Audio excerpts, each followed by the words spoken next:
Yeah. So I've got a lot going on, and it's been a lot of fun, and my PGA journey is taking me exactly where I want it to. Well, congratulations on getting the place open and Thank all you. your success with the PGA of America. Tell us a little bit about, I know your club is extremely highly exclusive. It's not an inexpensive club to join. So give us kind of the rundown on your membership. Are you looking for new members? Do you have a huge wait list like a lot of places do? Like, give us, where are you with that with Via we do Mizer? know if you look in a local community, I mean, most of the private clubs in this general area are sold out with wait lists. We have COVID to pretty much thank for that, and the golf was very flat, if not down, before COVID. And then, of course, we decided to make golf an essential outdoor exercise. And during that time, we gained a lot of new players. We gained the lapsed player that came back to the game, and the avid player just started playing even more. If you're playing 1 or 2 times a week, they start playing 3 or 4 times a week. So golf is really up, as we all know, and we're building a special gem right in the heart of Boca Raton that is invitation only. Invitation only through the ownership of the club itself, and quite honestly through the Mandarin Oriental program as well. We do have residents there. We have 82 units at the Mandarin building that is currently being built and slated to be open sometime in the fall of next year.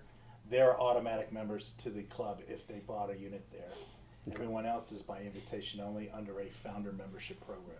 How much are the units in there going for? Like, what's the range? I can't speak to the You don't. range, It's but not your. anywhere between 3 and 30 million, I think. Okay, all right. So I just need a loan of like 2.99 million, and I'm good to go. I love it. I love it. I think I can't. That's not for sure, but I'm Sure. That's what I've That's the heard on ballpark street, range, but- yeah. So Sean, you can buy the $30 million one, and then I'll just go and ride your coattails, and we'll be good. I'll buy a couple of them. Why not? So, Mark, who designed the golf course? Who's the construction company that's going through all the renovations and all that stuff? Well, the designer of the golf course is Jack Nicklaus. He came in. The golf course was an existing course called Boca Del Mar Country Club. Was there for quite a long time, probably about 40 years. And Jack Nicklaus came in with the owner and redesigned it and made it into something that is very, very special and unique in that it's nothing like anything Boca Raton has seen. We have wide fairways, we have Augusta white bunkers, we have very subtle undulating greens, we have capture areas where the ball will run off to if you don't hit in specific spots on the green complexes. So for Jack Nicklaus, it was something that he had never done before, and he was very, very pleased and impressed with the final product. I will tell you that the golf course itself, to me, in a simple phrase, is charming yet challenging for golfers of all abilities, and I think that's really important in a golf course design that you have 5 sets of tees, 3 sets of hybrid combo options, and you have an opportunity to give a great challenge to any golfer, regardless of handicap, but also have a good time too while doing it. And Via Mizer has achieved that for sure. That's really fantastic. What about your signature hole? Can you tell us about your signature hole? Well, or you have more than one? Well, we've only been open 90 days. Okay. So, I have what I feel is a signature hole, and our head golf professional, Brett Martin, has what he feels is his signature hole, and so on and so forth. So our superintendent, director of agronomy, George Rickshaw, same way.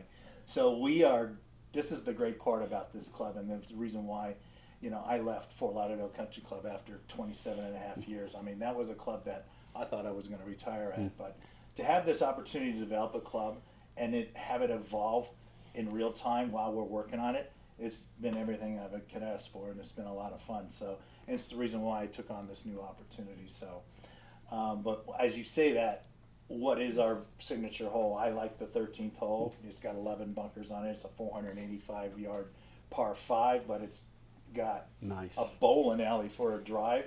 But if you hit a really good drive, you could bring the hole down to its knees. It's one of those things. But if you don't hit a good drive, you're going to make a 7 or 9. Or if you're Sean, you just hit it in the bunker and then knock it in, right? I mean, that's the Sean way. I've seen him play a few times now. Well, when you're in as many bunkers as I am, Drew, you get really good at it. Look, I know you're aiming for the bunker. I already know your secrets, so don't even try to slip that past me. Yeah, I have a better opportunity of making birdie or par from a bunker than I do on the green or off the green. Listen, man, that's for sure. in a scramble, the only time that I've ever hit out of the bunker was when Sean Kicker was on my team. So I know how it goes. I've been chose there. a bunker shot. And then in a I shot a better shot than you, but we won't talk about that. So It was it's the gotta only be- good bunker shot I hit, ever maybe. But go ahead, Sean. No, I think I'm excited for you when you told me about the opportunity. I've been there. I've been at a facility that was under construction, and it's just such a thrill, and it's so exciting to see the underbelly of how this thing evolves. Most of us, we go to a golf course, we don't have any clue what goes into it. But when they're redoing the irrigation and they're shaping and changing and moving trees, building new ponds, what a thrill that is. And then to have input maybe on some of the features of it, and certainly from a golf operation standpoint, to be able to have influence over the way the clubhouse and the pro shop and everything is designed. Because half the time we're thrown into a situation where we're always making it work around it, but to be able to be on the ground floor and say, this is how it should be done, for a guy like you or a guy like me, it's got to be special. That was the carrot that the owner dangled for me. Like you said, a golf pro PGA members that worked so hard around the country for us and for everybody in the game here. They go into a club, a facility, and they go into their culture, and they either change their culture or they tighten up their belts and make the culture better, or they continue it the way it is. It depends on what management and leadership wants, but this was an opportunity to be able to evolve and grow in real time as the place is developing, and that's what it's been all about. It's been great. I love it. Another feather in your cap, Mark. And I know I'm throwing the flattery on there, but I mean, this man here, Drew, is destined for Hall of Fame for at least South Florida PGA. Wow. He truly, Awesome. he's already in there. Yeah, so there, Awesome. 2019, I was fortunate There you go. enough to be. Congratulations. That's really cool. That's really cool. So you probably have a million stories. Tell us a story about how you linked up with the guys at Winners Award Group when you were at Fort Lauderdale Country Club, and how you met them and how the relationship kind of followed to Via Mizer. Well, I'll tell you, Winners Award Group has been there for us. They're a huge supporter of the PGA Professional and the South Florida PGA, as well as the PGA of America, as far as I'm concerned. I know because they work with a lot of golf pros outside of our section. For me, I met Lou and Nick Chiera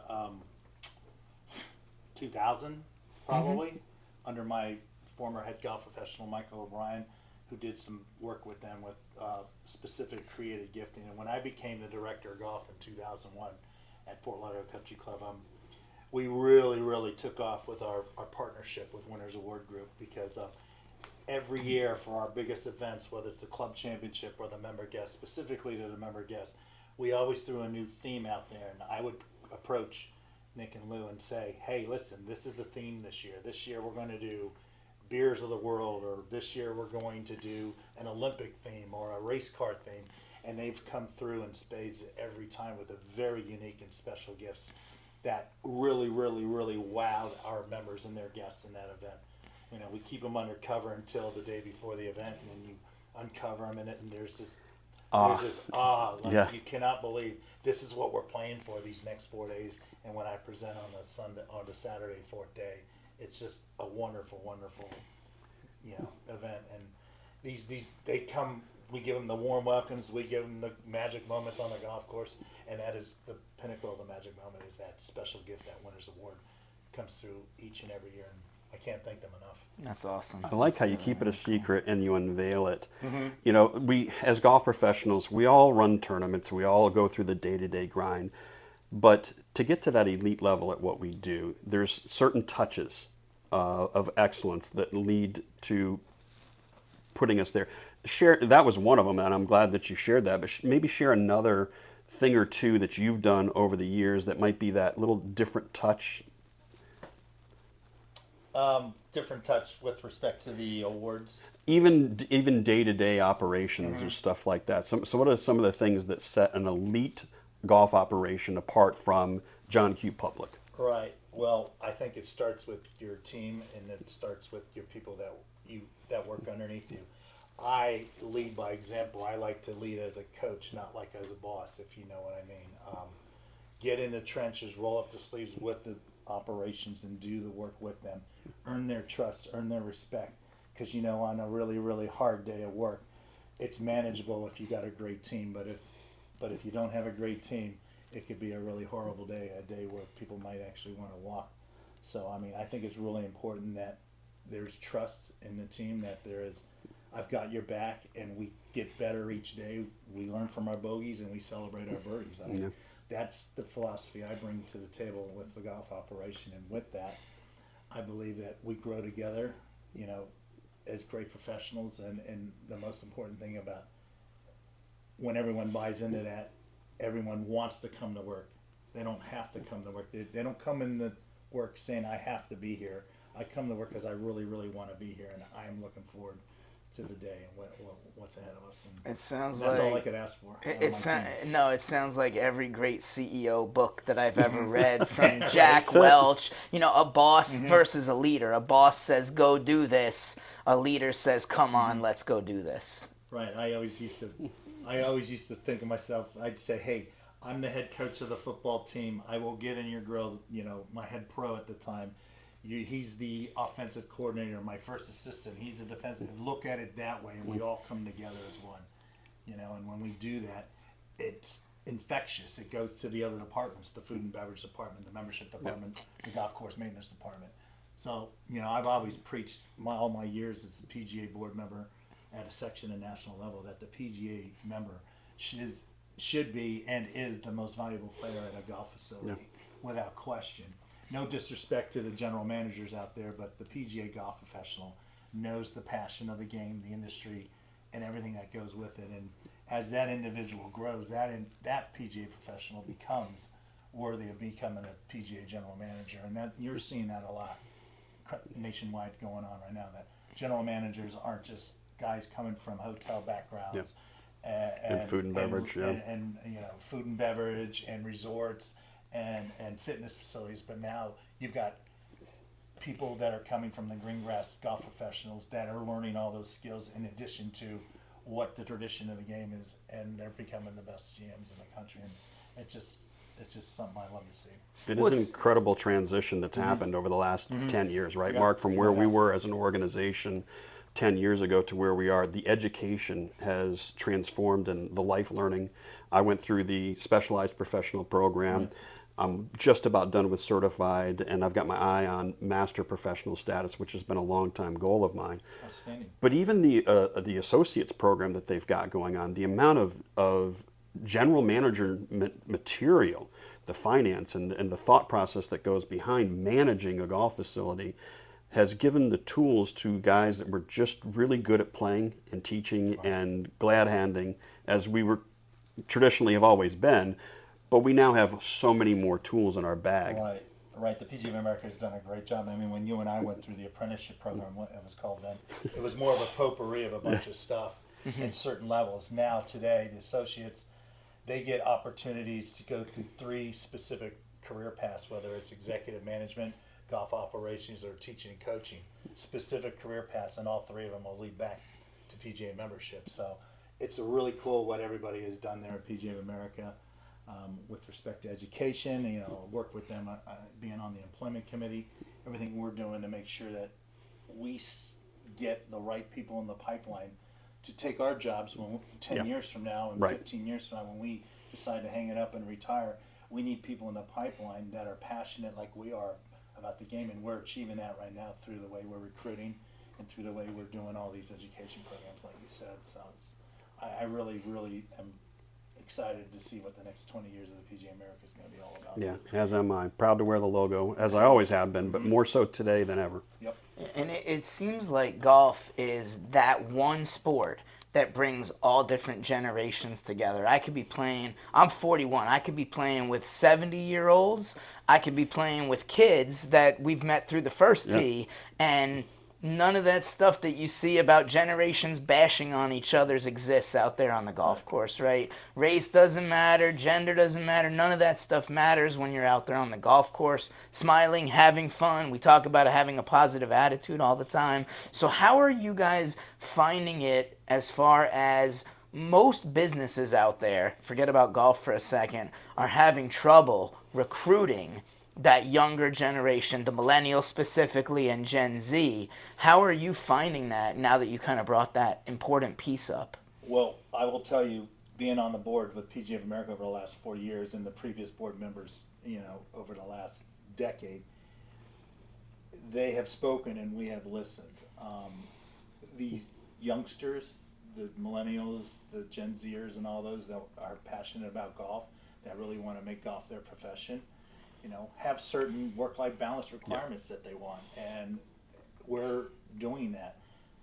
Back in the day when Sean we didn't and I have were that. there, it was No, like we 60 worked every hours a day. week, It didn't matter. It was all golf pro. You have that conversation with a young aspiring golf professional now that wants to be a Class A member and wants to make golf a career. It says, oh, and you tell them, oh, I worked every day back in the day. It says, what, do you want a badge for that? Yeah. And they're like, and Pat you on the back, Sonny. Congratulations. you get set back, and you sit there and you go through your mind. And you're like, just because they didn't do it the way I did, it doesn't mean they're not going to be great at doing it. So it's just like what's going on in the world with right after COVID. People working from home now. Corporations are listening to what the workers want. Some people get to work from home, more flexible hours and stuff.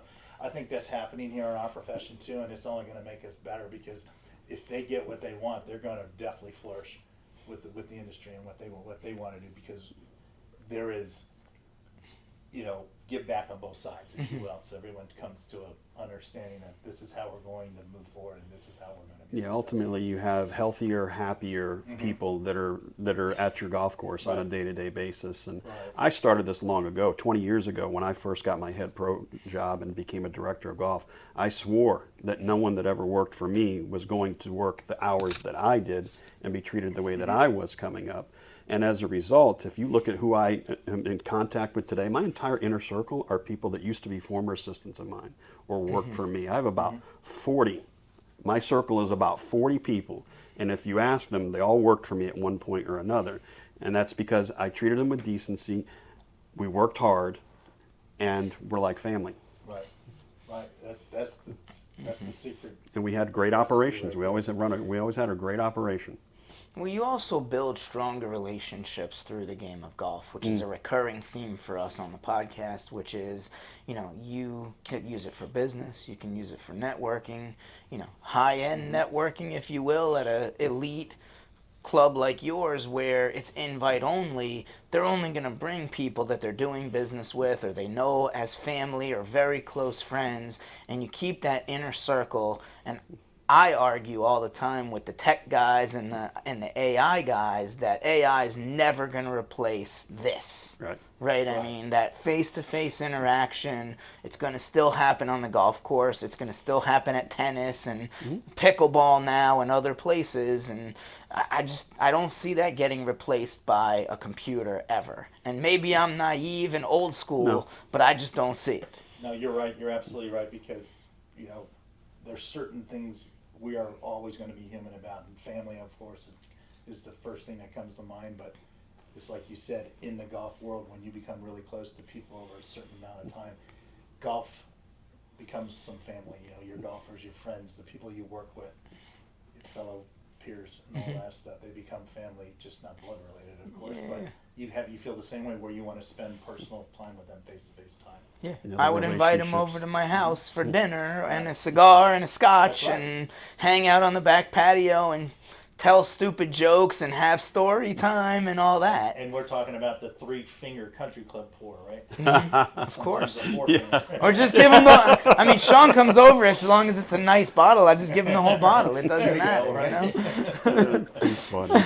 So when we talk about people that we've learned, that we've made relationships with, and I'm so fortunate to have been in this game for as long as I have.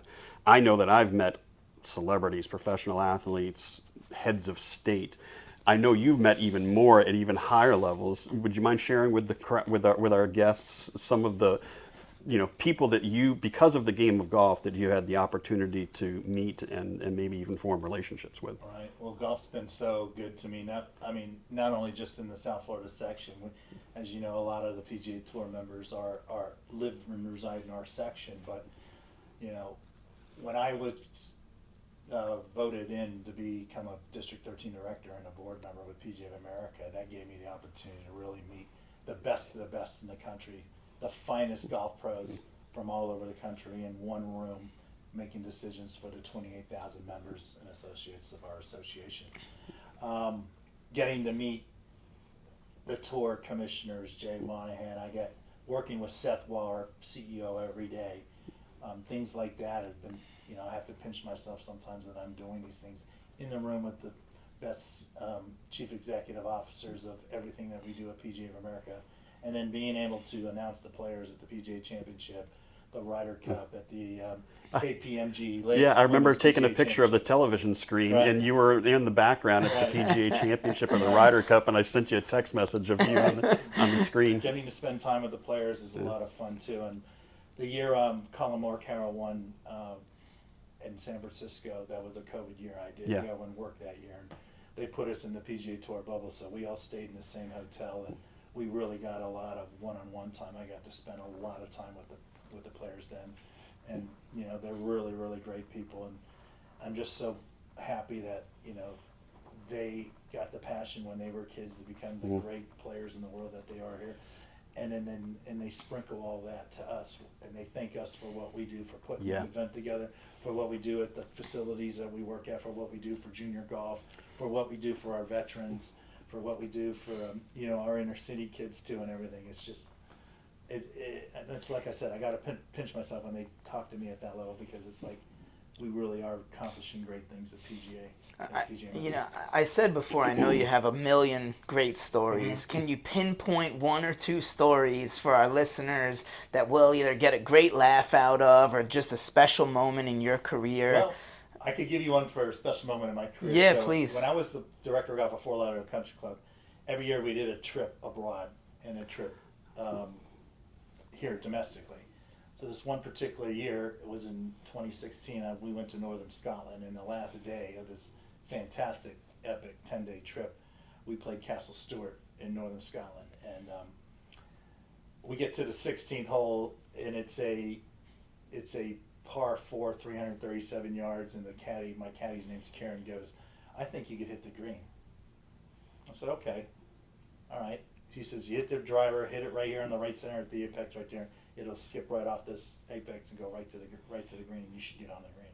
And I did exactly what he said.